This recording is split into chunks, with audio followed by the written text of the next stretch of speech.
Lover is Swift's worst album. And the problem is not its sound. Let me elaborate. On April 26, 2019, Taylor Swift released Me.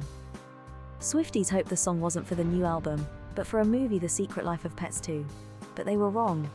The track turned out to be a lead single. The bubblegum pop song with a music video that opened with a snake exploding into a swarm of butterflies, as a symbolic departure from the darkness of Reputation. The song is about embracing your individuality and celebrating and owning it, Swift said in an interview before the track was released. With a pop song, we have the ability to get a melody stuck in people's heads. I want it to be a positive one. That's an admirable goal, and Me is nothing if not ferociously catchy, but her success feels hollow. Me is a self-empowerment anthem that doesn't allow any room for an actual self, a living, breathing human. The lyrics are unremarkable and broad. There is no room for Swift's storytelling and vulnerability. In an article titled, "Everything Wrong with Pop?" The Atlantic wrote that the song has almost none of the elements that once made Swift interesting. The song's melody is downright cloying. It sounds like a musical number taken out of context, just unearned celebratory fanfare without plot. So dead-eyed it's spooky. But most importantly, there is timing. Me was the first song released after the Reputation, and was carrying a statement of how much the new era would be contrasting the previous one. It became clear Swift was getting ready to address global, or rather relatable subjects again, after focusing on a very personal turmoil she was in summer 2016. Finally, on August 23, 2019, the album Lover was released. The 18-track album starts with "I Forgot That You Existed." Just like the music video opener for Me, the song's purpose is to distance Lover from Reputation.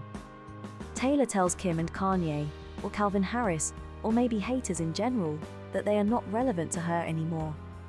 She's attempting to convince the general public that she's over all that, and they can like her again, insisting it isn't hate, it's just indifference, setting the tone for the rest of the album. The overall sound of the album or lyricism is good, but takes no artistic risk.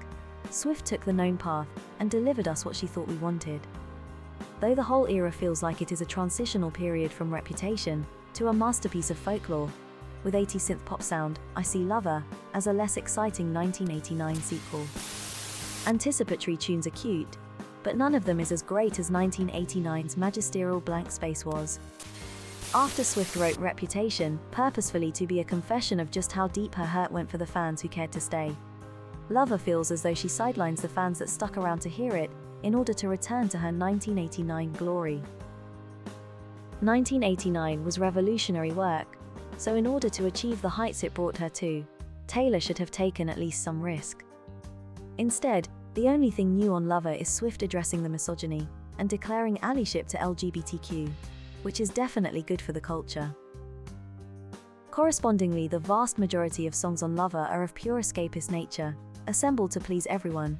The record gives Katy Perry's teenage dream vibe, and that's the main problem with it. The brand of Taylor Swift is special because of her incredible capability to articulate complex human emotions with sophisticated rhythms.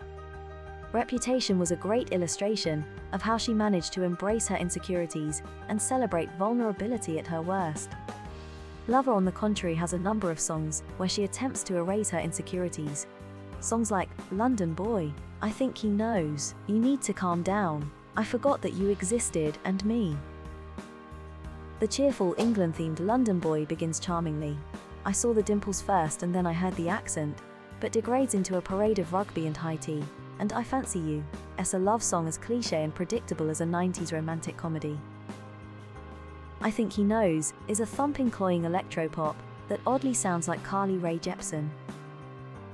You Need to Calm Down is well-intentioned, but is clearly meant to capitalize on the same positive attention she received for Shake It Off back in 2014. With quotes intended to create mic drop moments like, "Shade never made anybody less gay." The lyrics are broad and shallow, as Swift avoids anything nuanced. The words are folded with the energy of a nail painting emoji, and delivered with a plastic smile. As it affected Taylor personally, especially in 2009 and 2016. the man deeply analyzes the effects of sexism. As Lover desperately tries to prove she moved on from Reputation, the man that could have been Reputation's lead single feels misplaced here. The single itself is Swift's most explicit statement on misogyny, depicting subtle and not so subtle sexism women face every day. Miss Americana and Heartbreak Prince is sophisticated, including 2 layers: the romance and Swift's disappointment in the American political system. In 2019, Trump was the president. American glory faded before me, and ripped up my prom dress, are the lines perfectly describing the despair associated with being an American when you are represented by someone like Donald Trump. But there is another layer of the song that feels a little bit misplaced for a 29-year-old at the time. Taylor is still relying on high school jock and cheerleader tropes to fuel her songwriting. She literally talks about football players and the hallways. She mentions being a teenager more than once. Why she had to speak about politics through teenagers' references and put herself in a position she was a decade and a half ago is unclear to me. Cruel Summer is undoubtedly great and probably the most infectious song on Lover. The song also has 2 layers. First one addresses the summer of 2016, when her drama with Kanye and Kim was in full swing. The second one addresses the beginning of her romance with Joe Allen. Song perfectly describes the whirlwind of emotions and feelings within the singer. Swift found happiness amidst turmoil, which is perfectly reflected in the lyrics. It is a right decision to make it a single even 4 years after its release. But for me it lacks originality, as it sounds like something you've heard a million times. But I must say the album has some great songs on it. Take Cornelia Street for example, a tender understated tribute to memory and nostalgia that brings one rarefied Manhattan block to life. Swift's The Archer is delicate and honest, revealing a bit of self-hatred and a high degree of self-criticism. The author discusses how she has both been the hunter and the prey, thriving and in control, as well as falling and being rendered powerless. Honesty and depth are the hallmarks of this song. This album is really a love letter to love, in all of its maddening, passionate, exciting, enchanting, horrific, tragic, wonderful glory. Swift told Vogue before releasing the album. I think the title track Lover carries that exact spirit. It is a perfectly good ballad. Overall, Lover is a good album, but the problem with it is that it's not great. The only thing on its way from greatness is that it belongs to Taylor Swift. Don't get me wrong, but if the record was by some other artist, with less important persona and more boring backstory, it could be considered to be a glorious work. But for a songwriter and lyricist like Swift, the album is mediocre. These are 18 songs manufactured by a pop hits algorithm, and by trying to please everyone, she's actually pleasing no one. That's why I think Lover is the weakest album by Taylor Swift. I will definitely make a video about her best album in my opinion as well. Which one is your least favorite album by Taylor and why? Let's discuss in the comments.